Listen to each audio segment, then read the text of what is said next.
I am Verna Smith, and welcome to another edition of Issues in Focus. Yes, it's a week of interesting developments.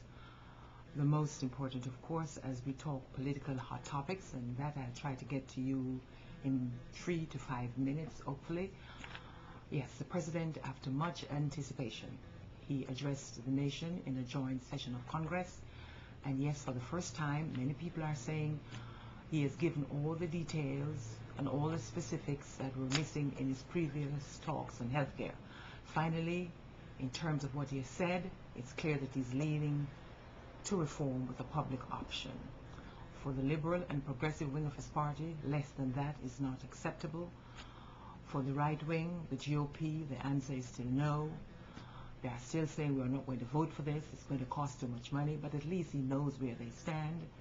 And his supporters are saying, we don't care what you do, reconcile, throw them out, ignore them, but you promised us during the campaign that you would support healthcare reform, and we are not going to settle for less. So we have a lot of Waterloo battles to settle, depending on what happens. But given what the President has said, for those who watched the speech, 58% of them said that they are feeling better in terms of understanding what he's proposing. That was in a CBS news poll that was recently done after his speech last Wednesday. And of course, 58 to 40% are supporting him. He's also seeing his numbers in terms of how he was leading on healthcare improved. 52% compared to 40% are saying yes, they are more encouraged to support him, and that is from the neutral negative groups. So yes, this was a good week for the President, because in terms of healthcare reform, a lot of people are reassured that he is on the right track. And for those who are spilling misinformation, he has taken control of the message and hopefully running in the right direction. We are all promised a bill by Thanksgiving. We'll see what happens, but I continue to trust that the President will do the right thing. And although I trust until I see the bill, there's no verification. But I know that this week his group, Organizing for America, will be busy across the country in several cities in demonstrations to again reinforce his message that we need healthcare reform. And I know that there's a group, Mad as L Doctors. You could check out their website, madasldoctors.com, who comes out of Michigan, and they are very aggressive in their message and are encouraging people to visit their website and to work with them, because they are doctors and they understand that it's too long and we cannot continue to have the insurance companies who are spending $2 million a day to shape the healthcare reform dialogue. So they're saying we are going to help to fight back, because the insurance companies are the ones that are deciding the level of care that we get. So again, our topic this week, President Obama finally spoke as bluntly as he can on healthcare, and it would seem as if he's back on track in claiming the message in his promise that he's going to work as hard as he can with Congress to get us a bill. Number two, which touches again on the President's speech, Congressman Wilson from South Carolina, during all of that, got so emotional, out of control, that as the President spoke, he said the President was a liar. I am sure that, yes, there are no perfect persons, and yes, the President has forgiven him for that outburst, but in terms of protocol, from a congressman during a national speech, how do you explain that? We're talking examples for children. We're talking examples as other countries across the world tune in. And we are showing that our leaders are behaving like parliamentarians in a third world country. I shouldn't say third world, because in some third world countries we don't see that happen. I'm talking banana republics. What sort of example is that? Coming from a congressman from South Carolina? I'm awfully disappointed. But again, I'm only saying that I'm sure, like so many others in that room, they had questions. But why did Wilson think it was needed or necessary to shout at the President, you're a liar? Again, I would like to hear your concerns, how you saw that. Leave a comment on this video. Leave a comment on my blog. I'm going to be blogging about this week. www.vernasmith.com. I repeat, my blog, vernasmith.com. Stop by, leave me a comment, tell me what you think on the president's speech, on healthcare in particular, what you think of Wilson's outbursts. Is it uncharacteristic of his type? Should there be a level of protocol that he should be held to? I know Nancy Pelosi is thinking about it, but is this how we should see our leaders behave in a time of a national address?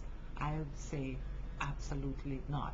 But as we talk verbal missiles, I'll move on to Afghanistan. That also is a hot topic of the week. Many people are saying that the war is escalating in Afghanistan, yes. And we know that the president promised during his campaign that he would put a lot of emphasis on Afghanistan. That is where bin Laden is. That is where the Taliban is regrouping. And we know that once they're out there in the wild, our national security is threatened, and the president is trying to deal as effectively as he can to work with the generals to bring this to a halt. But yes, I can't see him just cutting and run as the George Will or the other George Will among us are suggesting. It's just not common sense. I mean, I don't want to see our men lose their lives. I don't want to see us fighting the war for the Afghanistans. But common sense at this particular time in Obama's presidency leads that he has to at least bring this to a place where he can say, okay, let's start bringing the numbers down. Yes, Speaker of the House Nancy Pelosi said she's not supporting any extra troops, and I can understand why. Because of course we don't want another war. I mean, it's too expensive in lives and in money.